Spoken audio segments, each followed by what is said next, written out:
В управлении ГАИ МВД Абхазии прошло совещание по вопросам качества несения службы и дисциплины личного состава госавтоинспекции.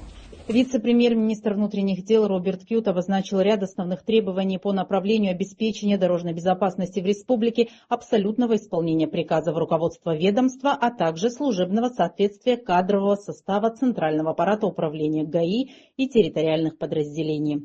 В совещании принял участие заместитель министра, курирующий работу госавтоинспекции Беслан Чкадуа, руководители управления ГАИ, начальники районных отделов и постов ДПС.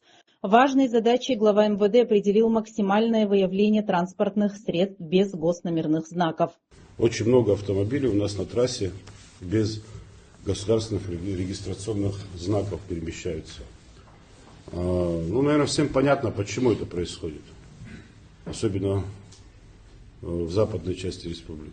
Для того, чтобы избежать, наверное, фиксации по нарушению.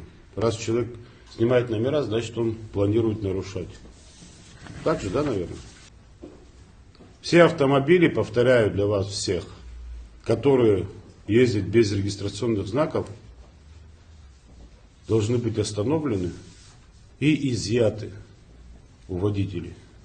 Для исполнения поставленной задачи усиливаются рейдовые мероприятия с участием всего личного состава ГАИ. Весь личный состав ГАИ, невзирая на возрастной состав, все, чтобы выходили на рейды, лично будут контролировать. Все управление ГАИ, все руководители должны заступать на дежурство.